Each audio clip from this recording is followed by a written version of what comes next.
जाऊँगा पास, इतना है तो ठीक है। अब एक्सपेक्टेशन भाई वो स्वर्ग को छू रही है और आपकी जो मेहनत है वो पाताल में घुसी पड़ी हुई है, तो ऐसी सिचुएशन में फिर कहाँ से रिजल्ट आ पाएगा आपके पास। और गलतियाँ करना उतनी बड़ी बात नहीं है, मानवीय स्वभाव है, मानवीय भूलें होती हैं हमसे, हम गलतियाँ करते हैं। ओवर कॉन्फिडेंस में ये मत रह लेना कि अजी हमने तो एनसीईआरटी कर लिया, एनसीईआरटी में तो क्वेश्चन क्या ही क्वेश्चन दे रखे हैं, कुछ भी नहीं है क्वेश्चन, हम तो ये वाली बुक से क्वेश्चंस कर रहे हैं। ऐसे करके आपको बात कही, मुझे अपने 10th की याद आ गई यार, क्योंकि मतलब एक मजा ही तब आता था। मतलब मैं वेट करता था रात का पूरी, जैसे जैसे रात होने लग जाती, लोग सोने लग जाते थे, फिर मेरी पढ़ाई शुरू होती। और ये बच्चों से मुझे बड़ी उम्मीदें रहती हैं, क्योंकि ये ऐसे होते हैं, सोए रहते हैं, सोए हुए शेर टाइप के होते हैं कि ये सोए हैं जब तक ठीक है, लेकिन अगर जाग जाते हैं तो फिर ये इस वाले बच्चों को हिला करके रख देते हैं।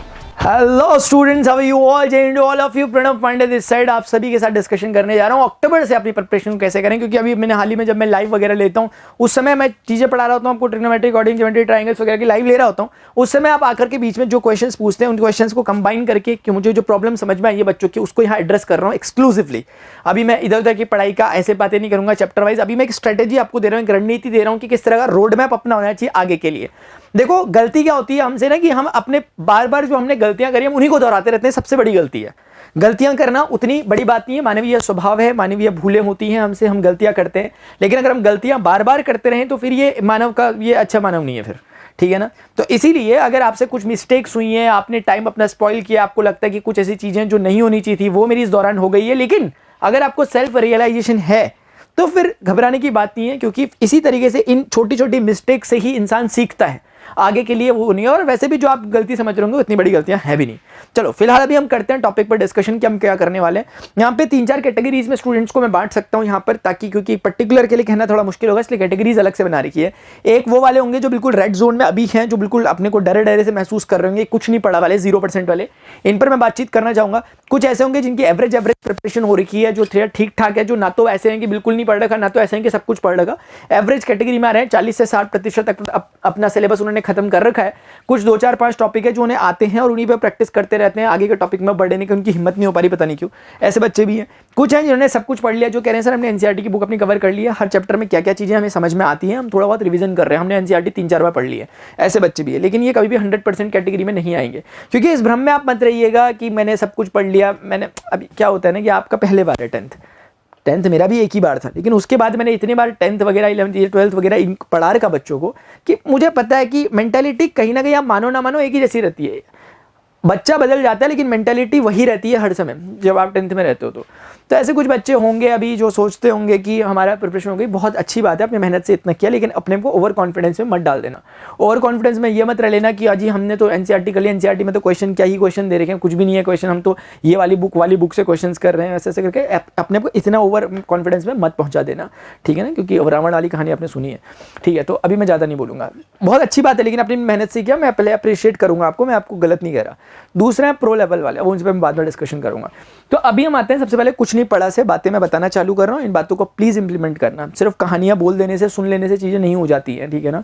आपको ऐसा नहीं कि मैं यहाँ से कुछ बात बोल दूँ और आप उस बात को सुन लो और चीज़ें हो जाए। अगर इतना आसान चीज़ें होती तो शायद सभी सुन लेते जितने इस वीडियो को देख रहे होंगे। असल में होता कि अगर 100 बच्चे इस वीडियो को देख रहे हैं तो एक बच्चा ही होगा जो इसको इम्प्लीमेंटेशन में लाता है, क्योंकि इन रूल्स को बताना ना बहुत आसान होता है। मतलब बोल देना बहुत आसान है, मेरे लिए इवन बहुत आसान है, किसी के लिए भी बोलना आसान है, लेकिन उसे इंप्लीमेंट करना टफ होता है। क्योंकि आपको क्या होगा कि अभी तो एक्साइटमेंट में आप वीडियो देख ले रहे हो कि अच्छा इतने लोगों ने देखा तो हम भी देख लेते हैं, लेकिन जब करने की बात आ रही होती है तो सब लोग अपने घर में सोए रहते हैं, रात के समय आप पढ़ाई कर रहे होते हो, कैसा फील होता है, मजा आता है। लेकिन उस वीडियो की याद आती है। जब मैंने आपको ये बात कही मुझे अपने 10th की याद आ गई यार, क्योंकि मतलब एक मजा ही तब आता था। मतलब मैं वेट करता था रात का पूरी, जैसे जैसे रात होने लग जाती, लोग सोने लग जाते थे, फिर मेरी पढ़ाई शुरू होती थी, चालू होती थी। और मुझे उस दिन वो दिन याद आ रहा है, एक दिन जिस दिन मैंने ओवरनाइट पढ़ा था, पूरा साइंस पढ़ा था मैंने उस दिन ओवरनाइट। मतलब वो मेरा फर्स्ट डे मुझे याद है जब मैंने पहली बार पूरी रात पढ़ी थी। उसके बाद तो बहुत बार ऐसा हुआ है, लेकिन वो पहली रात मुझे बिल्कुल याद है। मजा आया था यार बहुत ज़्यादा। साइंस पढ़ी थी मैंने और पढ़ी थी, और जैसे रात से पूरी सुबह हो गई ऐसे करके, मुझे अभी भी याद आता है वो दिन, है ना। तो इवन फिर मैंने उसके बाद चाय बनाई थी, और फिर मैंने, मेरे फादर पूजा कर रहे थे मंदिर में, तो मैंने उनको जा करके वो चाय भी दी थी, और ऐसे पेरेंट्स को मैंने घर में चाय बना के पिलाई थी सबको, ऐसा करके। तो अभी याद आ गई इसलिए बोल दिया।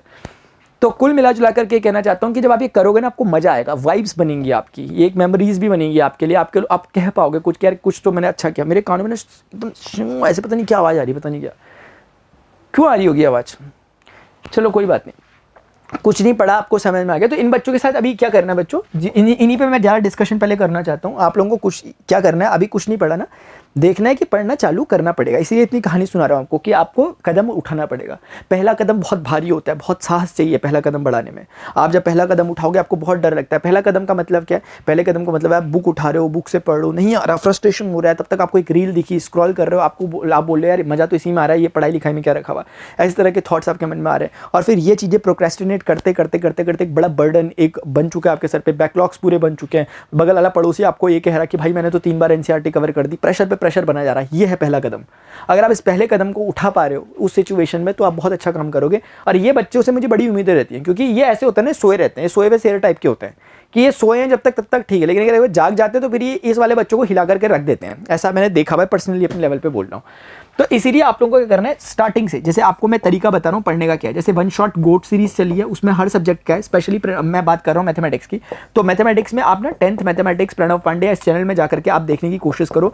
10th मैथ्स के जो वन शॉट्स बने हुए, इन वन शॉट्स को आप कवर करो। वन शॉट का मतलब क्या है कि एक चैप्टर को आपको ऐसा नहीं कि जैसे बुक से पढ़ने की आदत होनी चाहिए ऑल दो अपनी, लेकिन क्या होगा कि अगर आपको समझ ही नहीं आ रहा कि क्या है बुक में तो कहाँ से कर लोगे। तो इसीलिए आप क्या करो, तरीके से एनसीईआरटी की बुक अपने आगे रखो, चाहे कोई कितना भी बोले आपको ये बुक वो बुक, मत सुनना उनकी, अगर आपको मेरे पे भरोसा है। सिर्फ एनसीईआरटी की बुक सामने रखो और लेक्चर को चालू करो। अगर लेक्चर एक बारी के लिए 3 घंटे का लेक्चर, तो ये समझ सोचो कि 3 घंटे कैसे पढ़ूंगा। तुरंत अपने मन में कैलकुलेट कर दो कि 3 घंटे यानी कि मुझे इसको आधे घंटे के तोड़ के पढ़ना है। तो यानी कि मुझे कम से कम चलो 6 सीटिंग में बैठना पड़ेगा आधे घंटे की, और आपको पता भी नहीं चलेगा टाइम, क्योंकि मजा आएगा आपको। तो इस तरीके से अगर आप समझोगे कि मुझे 30 मिनट्स के लेक्चर को 30 मिनट का समझ के देखना है और मुझे कम से कम 6 सीटिंग इसमें लगेगी, तो आपका एक चैप्टर पूरा कंप्लीट होगा। इसमें कैसे कंप्लीट होगा? कॉन्सेप्ट और साथ में क्वेश्चंस भी करा रखे मैंने एनसीईआरटी के सारे। तो क्या लोगे इसमें बताओ? तो आपको क्या होगा, जब आप ये चैप्टर फिनिश करोगे आपका चैप्टर पूरी तरीके से खत्म हो चुका होगा, आपको एक अंडरस्टैंडिंग मिलेगी कॉन्सेप्ट में, और दूसरा आपके क्वेश्चंस भी खत्म हो चुके होंगे अलग से।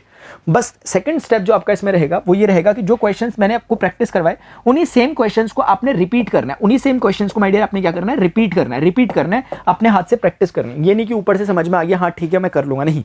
क्योंकि ऐसे करके जब आप आगे बढ़ोगे फिर पीछे आओगे, आपको नहीं होगा तो आप डिप्रेस फील करोगे। इसलिए जरूरी क्या है कि जैसे ही आपने किया उसके बाद एक टाइम लगा के करो। तो अगर आप इस तरीके से करोगे ना बहुत अच्छे से हो जाएगा। मुझे लगता है आप एक दिन में 2 सीटिंग तो ले ही सकते हो, तो 3 दिन में शायद एक चैप्टर हो जाएगा। अभी लग रहा होगा कि अरे 3 दिन में एक चैप्टर इतना बहुत होता है, 3 दिन में एक चैप्टर ना बहुत बड़ी बात होती है। बाकी it will depend up to you कि आप इसे कितने टाइम में निपटा सकते हो। 3 सीटिंग लोगे तो ये और जल्दी कवर हो जाएगा, 2 दिन में कवर हो जाएगा। आप बोलोगे नहीं सर मैं तो एक ही सीटिंग में कर दूंगा, फिर वो आपकी अपनी मर्जी, अगर आप कर पाते हो तो इस तरीके से करोगे होगा। पहले से एंटिसिपेट मत करना। आपको स्कूल में पढ़ाया होगा, टीचर ने पढ़ाया होगा, आपके दोस्त ने बोला होगा ये चैप्टर टफ है, ये है वो है, किसी की बात में मत आना। मैं बोल रहा हूँ यहाँ पे खड़ा होके, मैं इन चक्करों में बहुत पढ़ता था पहले। उससे क्या होता है माइंड में एक सेटिंग बैठ जाती है कि चैप्टर टफ है करके। बिल्कुल नहीं है, मैं गारंटी दे रहा हूं, खड़े होकर यहाँ पे बोल रहा हूं, एक सिंगल चैप्टर आपका ऐसा नहीं है जो टफ टाइप का है या जो अजीब सा चैप्टर है। सारे चैप्टर बहुत मजेदार है। अगर कोई है तो लिख के दे दो नीचे चैट सेक्शन में, मैं आके लाइव में पढ़ाऊंगा, तुम्हें आके पढ़ाऊंगा, ऐसे बैठा के पढ़ाऊंगा यहाँ पे खड़ा होकर। अगर कोई लगता है कि ऐसा चैप्टर है जो अनोखा सा अजीब सा है, कोई नहीं है, लेकिन ये टाइम डिवोट करना पड़ेगा माय डियर। आपको इनपुट डाले बिना कभी भी आउटपुट नहीं मिल पाएंगे। ये कोई लॉटरी या वो सिस्टम नहीं है कि कुछ भी किस्मत हो गई तो चल जाएगा। मेहनत करोगे, जो बच्चा यहाँ तक पहुंचा, अच्छी पढ़ाई कर रहा है, वो सब मेहनत करके ही पहुंचे। सेकंड बात यह है कि ठीक ठाक पढ़ लिया भाई, इन बच्चों को मैं इतना ही कहना चाहूँगा, ठीक ठाक से अपना जो अपग्रेड करो, अपने आप को नेक्स्ट लेवल पे जाने की कोशिश करो, अपने सिलेबस को जल्दी जल्दी खत्म करो। एनसीईआरटी का आप भी यही फॉलो करो अगर अभी तक आपने नहीं किया, क्योंकि इसका मतलब आपने अभी तक मेरे वीडियोस लेक्चर्स नहीं देखे, अपने हिसाब से कर रहोगे। अब इन्हें फॉलो करके फटाफट अपना सिलेबस कवर करो। और ये सब कुछ पढ़ लिया वालों को इतना ही कहना चाहूँगा, चीज़ों को रिवाइज जरूर करते रहना। इस हवा में मत रहना कि मैंने सब कुछ पढ़ लिया। अगर आपको लगता है मैंने सब कुछ पढ़ लिया और आपने अभी तक वीडियो लेक्चर्स नहीं देखे, वन शॉट्स जाकर देखो, आपको समझ में आ जाएगा कि आपने कितना कुछ स्किप किया था, कितना कुछ आपने नहीं पढ़ा। इसलिए इन चीज़ों को ध्यान में रखो। प्रो लेवल वालों को मैं कुछ नहीं बोल रहा, क्योंकि ये लोग सुनते नहीं है किसी की, इनको बोल के कोई फायदा नहीं है। बस इतना ही है कि ये लोग जब ओवर एक्साइटेड हो जाते हैं, जब ये कुछ ज़्यादा ही ओवर कॉन्फिडेंस में आते हैं, प्रो लेवल के बन जाते हैं। इन प्रो लेवल के बारे में मैं बातचीत नहीं करूँगा, क्योंकि ये सुनना भी नहीं चाहते मेरी बातचीतों को, ठीक है ना। तो इसीलिए माय डियर स्टूडेंट्स, मैंने पूरी कहानी आपको समझाई है। अक्टूबर शुरू होगा। अब देखो, मान के चलो कि अगर आप एक बार के लिए सोचो कि आप एक चैप्टर में 3 दिन में लगा रहे हो, तो आपको 14 या 42 यानी कि 42 डेज लगेंगे आपको पूरा करने में। 42 डेज का मतलब आप ये मान लो अक्टूबर अगर आप करोगे पूरा, और नवंबर मिड तक आपका सिलेबस खत्म हो जाएगा। मेरी बात समझो। और बहुत अच्छी चीज़ होती है, अगर आप देखोगे नवंबर मिड तक आपने सिलेबस चालू किया, अक्टूबर, ये उसकी बात कर रहा हूँ जो 0 से चालू कर रहा है। अक्टूबर और नवंबर पूरा मंथ भी मान लो एक बारी के लिए आप, तो क्या गलत है इसमें यार? 2 महीने में आपका सिलेबस खत्म हो रहा है। उसके बाद टाइम ही टाइम अपने फिर प्री बोर्ड आएंगे, उसमें अपने आप को इवैल्यूएट करो। लेकिन अगर आप डिसऑर्गेनाइज होकर चीज़ों को करोगे, प्रॉपरली चीज़ों को नहीं करोगे, रायते को फैलाए रखे रहोगे, तो चीज़ें बहुत मुश्किल हो जाएंगी।